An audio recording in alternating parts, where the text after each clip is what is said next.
having me. And solstice is my personal new year. And with this evening's poetry offering, I'd like to speak with appreciation of moments long past, and then to turn the eyes of love on my now. So I'm going to start with the solstice poem. Again did the earth shift. Again did the nights grow short and the days long. And the people of the earth were glad and celebrated each in our own ways. I'll start with a loving thank you to my father, who taught us how to skate on ice and made rinks for us in the backyard. Skates.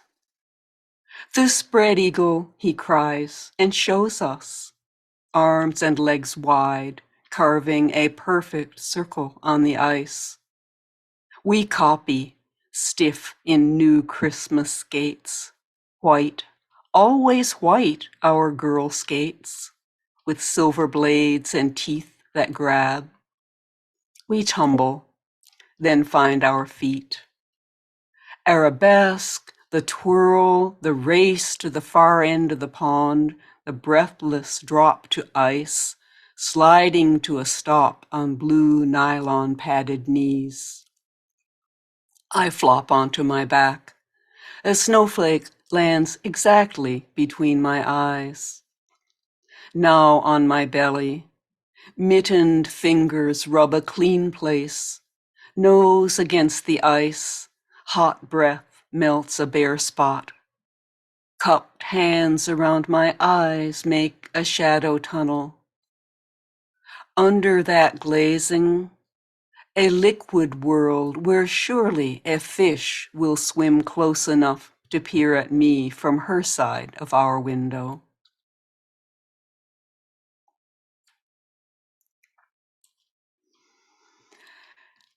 Next, some lovely memories of yeast adventures with a friend. Beer, cider, wine, and bread making. Apple cider, applejack. Buy pippins, russets, northern spy. Use green glass demijohns. Assemble corks and tubes. And with a wooden press express the juice. Stir well, then pasteurize and taste. Sweet. Remember the pedigreed yeast. Measure heat to just the right degree. Translate your brew to bottles underneath a waxing moon. Then taste and wait. Your cider will be queen. Or buy a mongrel gallon, set it cap askew on countertop, where new-bought bread and cheese exhale their warmth, where berries, red and blue, keep company with juices wrapped in tepid air. The second way creates a different nectar. You only need to wait.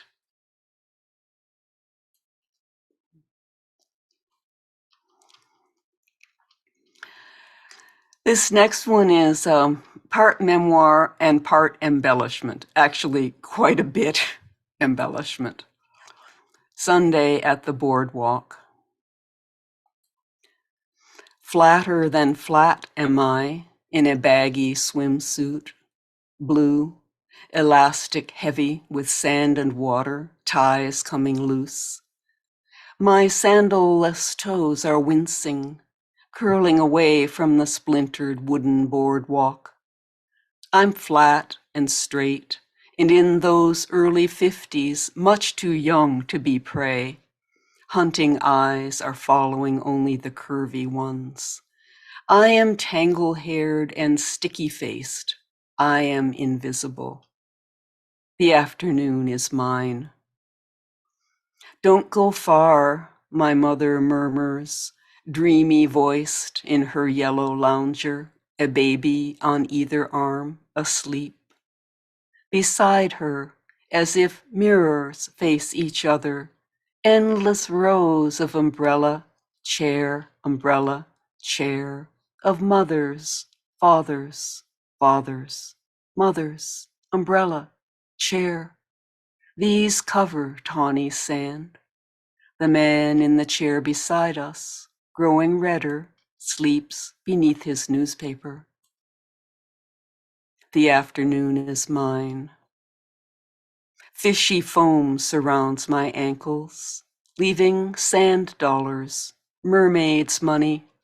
I keep a couple, hoping she won't mind. Beneath the boardwalk lies a hamburger, delicious grail of ants. Watch their forays up its cliffs, a quick march through the bogs of mustard, the fallen comrades, final triumph. Meanwhile, the man beside us, growing redder, sleeps on beneath his newspaper.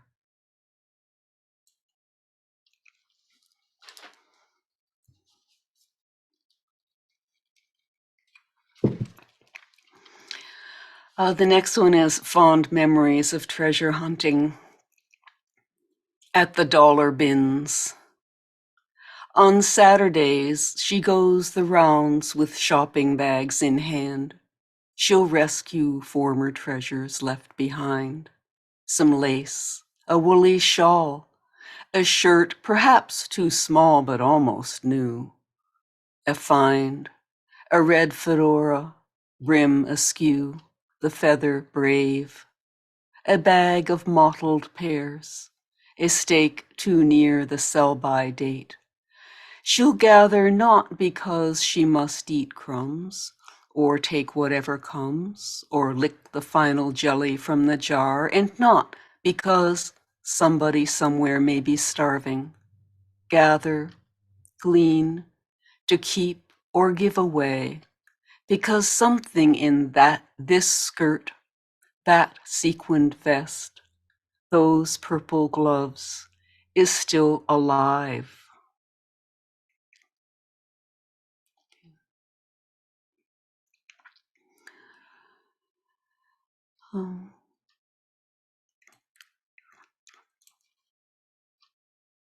Sometimes another person can be a sanctuary.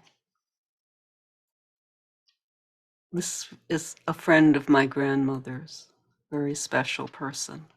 Veranda. On your veranda, even summer noons stand down and hide their glare behind the vines of honeysuckle, filtering in deepest green and gold the weather far beyond your railings. Lacy scrollworks painted white by men in overalls and spattered shoes who tip their hats and call you ma'am.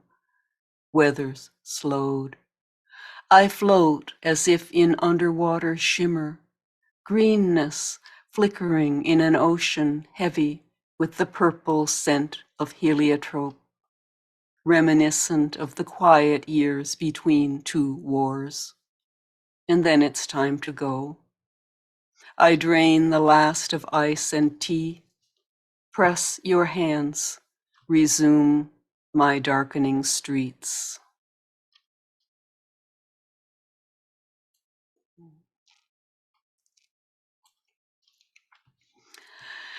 This next one is dedicated to the wonderful voices of radio, and especially the ones who got me through some long, dark winters. Radio Man.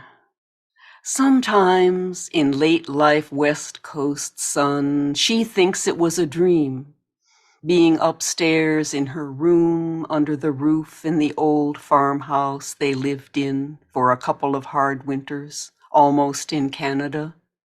Winters when it got dark at 5 o'clock and the snow blew into the kitchen under the front door, and one morning there was an icicle hanging from the bathroom faucet, that kind of winter.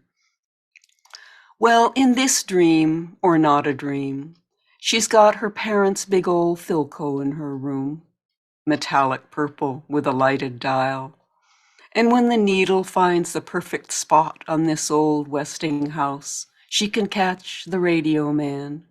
his honey, smoky voice just drifting her way, up from Syracuse or down from Montreal, Chicago if the weather's right, or Detroit. And he plays blues and city music just for her through this old RCA, his smoky voice regaling her with tales about the songs, the singers, their lives, oh, their magic lives, so far away from hers.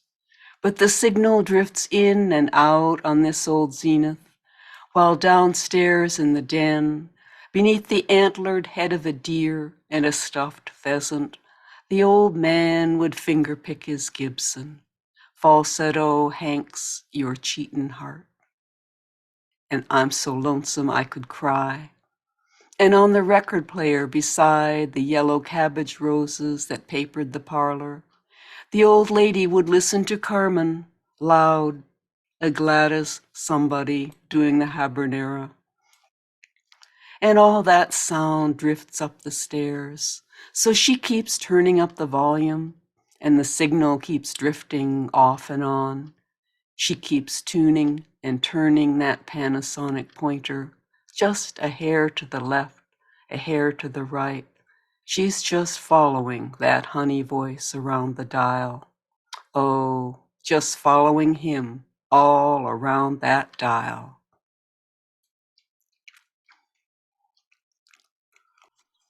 This next one is kind of a riff and dedicated to a friend who told me about this experience. Coloratura. The man who hears Hughes visits a Sherwin-Williams store. You found it so intoxicating, the way the choir masters conducting in the paint department arrange as if in scales of diatonic, pentatonic, of supratonic glory, as if in chords of baritone, of bass and tenor, alto, soprano, with delicate modulations, in keys both major and minor, arrange with exquisite, deliberate, and possibly even loving precision those cardboard squares of color.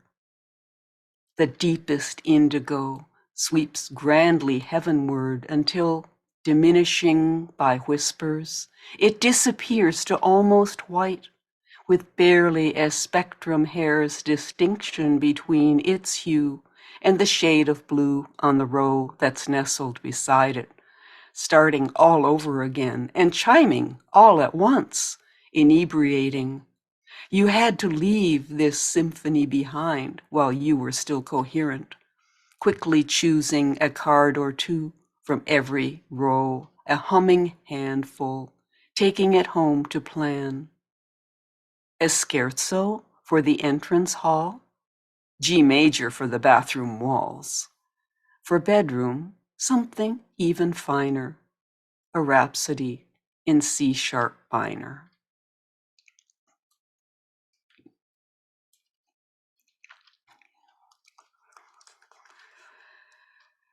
So this, I think, is a high boon. I went to a workshop last week. So, summer, Hummer. A week or so ago, you wrote to me of a couple of hummingbirds that swung and whirl in branches far above your head. You said you were surprised to see such doubled whirring far from nectar. Underneath their tree, you danced. This evening, here, such pirouettes I see in the pittosporum tree outside my own bed window.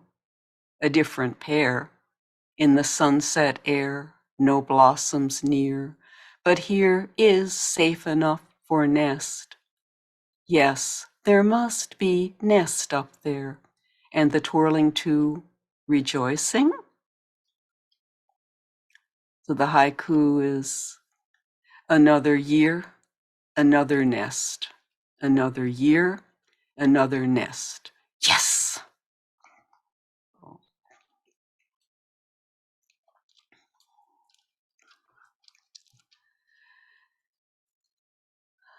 This next one is a gardener's piece for a very dear friend. Hoping Lazarus. You, nearly invisible, your single plum suspended in space, a solitary fruit in a corner against a dark fence, overgrown with Lady Banks rose, with climbing peace, with ivy, bramble, almost invisible, just a single shaft of sun illuminates a shriveled shape months beyond its juicy day. One ray, I push through massed bloom, pink and white and yellow. Follow the gleam, pull aside the thorny tendrils, reveal your now prune. The parent branches, a dozen brown whips that once upon a time were heavy with green and with purple, a twisted bark beetled trunks below. I cut and tie until nothing at all lies between you and the wide blue sky. Now I do what the gardener taught me to. Make marks with a thumbnail all along the dead wood toward your trunk, and where there appears a green crescent beneath the nail, cut, cut there. And so I cut and offer water, cut each stem, give water, seal your wounds with tar, give water, pull weeds, sing. One needs to sing to bring a tree back to life. One needs to sing, here we go a-maying. Green grow the rushes, ho. Hey down, ho down, dairy, dairy down, among the leaves so green, oh. Sing. In time the finer tunings, mulch and food. For now, sing, water, sing, water, sing, water, sing and wait, wait, wait. Yes, we wait.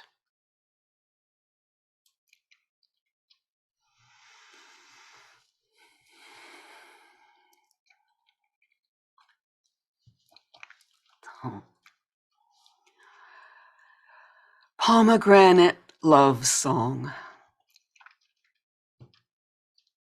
I was trying to remember exactly what you'd said today about the pomegranate and passion, how you fashioned your words, and whether it was you or another poet in the room who said pomegranate was the apple in the Garden of Eden, the crowned apple.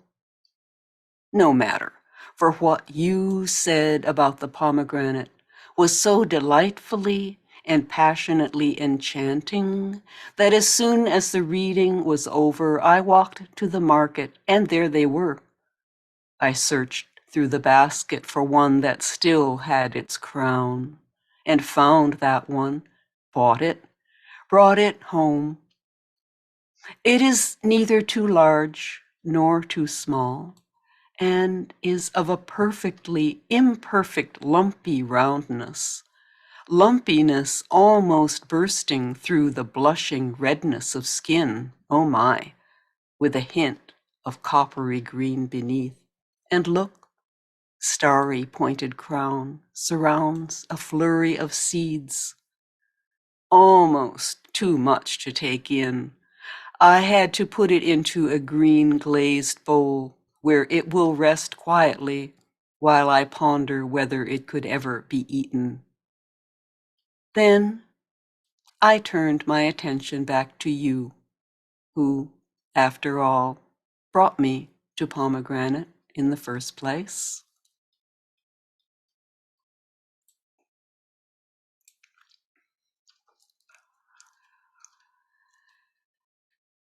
And I'll close with a tiny little piece just to see the old year out.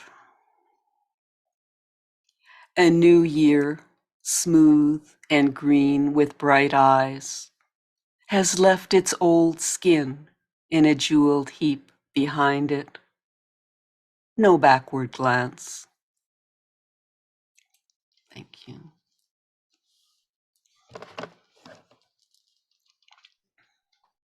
Wow.